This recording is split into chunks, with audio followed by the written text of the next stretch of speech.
Susan? Yes. Olivia Walter.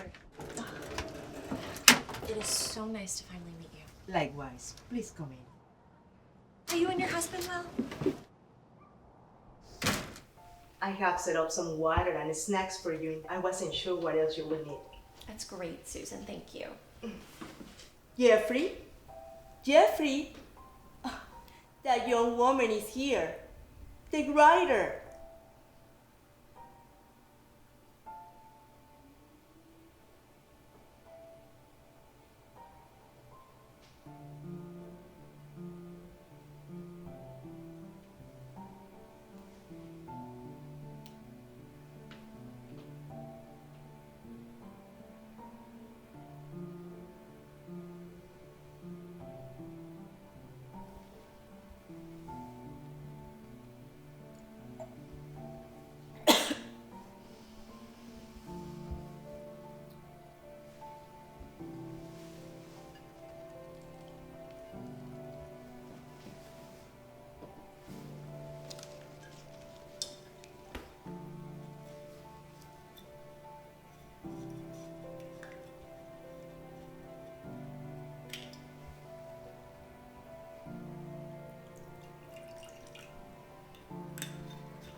Here he is.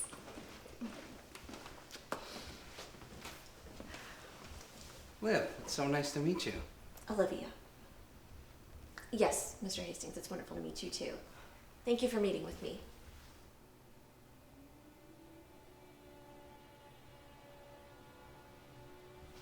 It's all right. If it is okay, I can set up some chairs somewhere else. Mm-hmm. No, here is fine. You sure? Susan, Oh, okay. it's all right. Would you like some coffee? Yes, please, thank you. I will make some coffee. And please, let me know if you need anything. Thank you.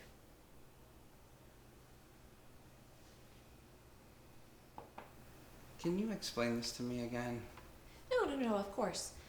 So, I've read all the police reports already, but the thing is, they're just so old, and I was really hoping to get a first-person, unedited account for the book. I mean, only if you're comfortable with it.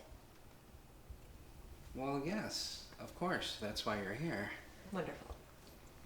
I mean, it isn't wonderful, but, you know. So, how did you want to start this?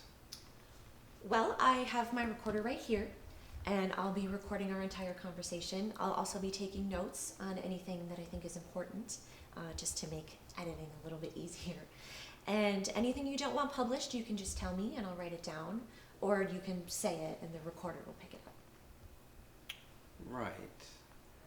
I'm just not sure what more I can add. This happened almost 30 years ago. Anything you can think of. Was there somewhere you wanted me to start?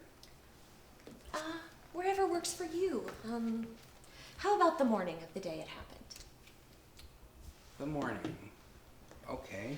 Jeffery Hastings' account of June 3rd, 1993. Sorry, that's just for the recording. You can start now.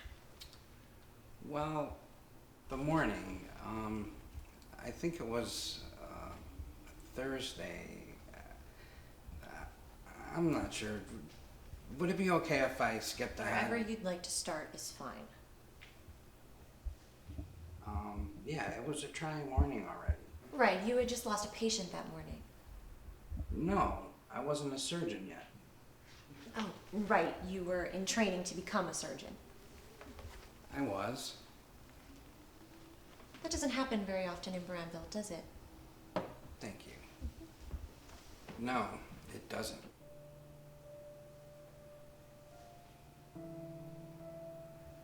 I wasn't driving back then. I couldn't afford a car, and so I was out waiting for the bus. I smoked a cigarette, but I quit those. And I was just standing there trying to think about things other than work. And these headlights rolled up on me. dark, beat up Chevy.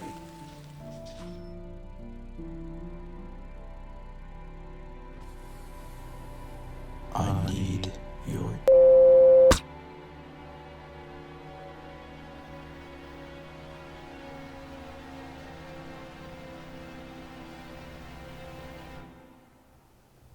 Did you get a good look at him? He might have been wearing something over his face. It was really dark. So at this point, he put me in his trunk. And then he drove around what seemed like for hours and hours. How old were you? 20? God, you must have been terrified. No, he brought you to a shed, correct? Yes, I believe it was a shed. Do you remember arriving there?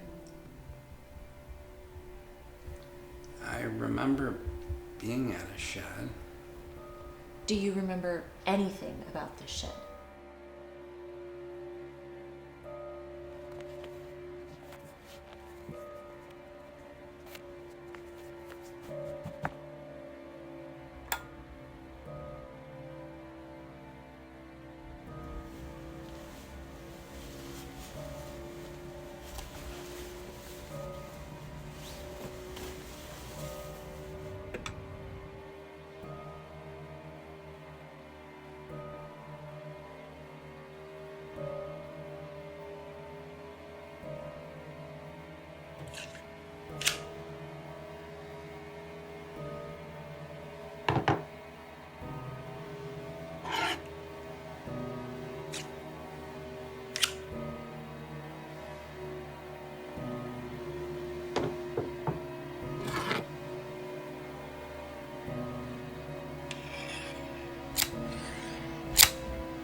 Mr. Hastings, I was wondering if you would show me your hands.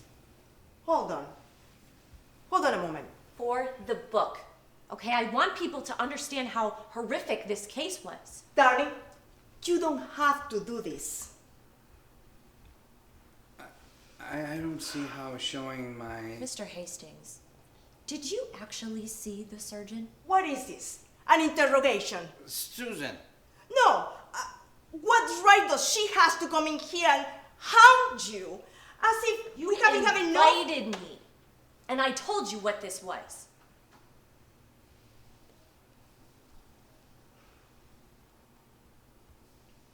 I won't be the last one to come hounding you.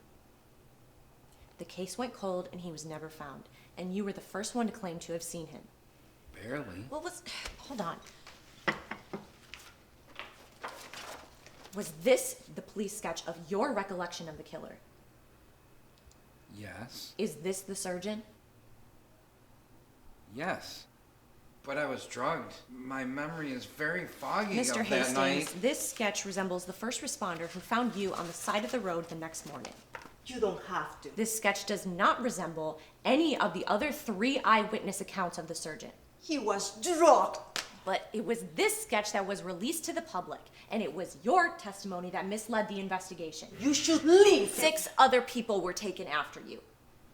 And this is a small town. That isn't on him. It is not his fault. But it is. Partly. It was your testimony that derailed the investigation.